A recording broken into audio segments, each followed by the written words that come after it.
বিসমিল্লাহির রহমানির রহিম। Hello everyone, আসসালামু আলাইকুম। সবাই কেমন আছেন? এই তো আলহামদুলিল্লাহ আমরা গত ভালো আছি। মাসের 13 তারিখে এই তো গাছে আজকে সর্ষের খোল ভিজিয়ে দিয়েছিলাম। তো এক বৃহস্পতিবার, মাস আজকে হয়েছে, এর মাঝখানে আর দিতে মার্চের পারি 13 নাই। তারিখ। রমজান গত মাস মাসের চলে 13 এসেছিল, তারিখে তো গাছে আজকে আবার দিলাম।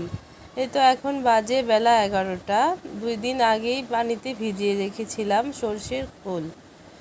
আপনারা প্রতি মাসে যদি এভাবে 2বার করে গাছে সর্ষের খোল দিতে পারেন, তাহলে আপনার গাছ অনেক ভালো গ্রোথ বাড়বে, গাছে বেশি ফলন হবে এবং গাছের পাতাগুলো অনেক সবুজ থাকবে।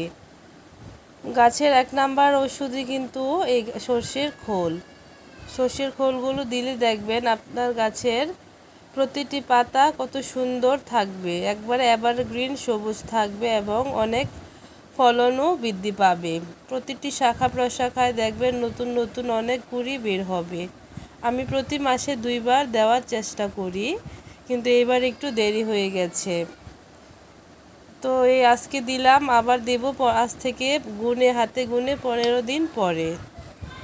এভাবে যদি আপনারা সর্ষের খোল, সবজির খোসা এগুলো দিতে পারেন, তাহলে দেখবেন আপনাদের ছাদ বাগানের গাছগুলো কত সুন্দর থাকে এবং ছাদ বাগান থেকে প্রতিনিয়তই সবজি খেতে পারবেন। বাজার থেকে আর কিনে আনতে হবে না। অর্গানিকভাবেই কিন্তু সবজি চাষ করলে অনেক ভালো ফলাফল পাওয়া যায়।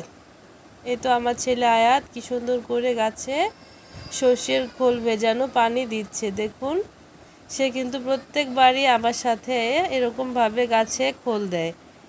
সেই কিন্তু গাছের খোল খাবারগুলো নিজের হাতে তৈরি করে আমার সাথে।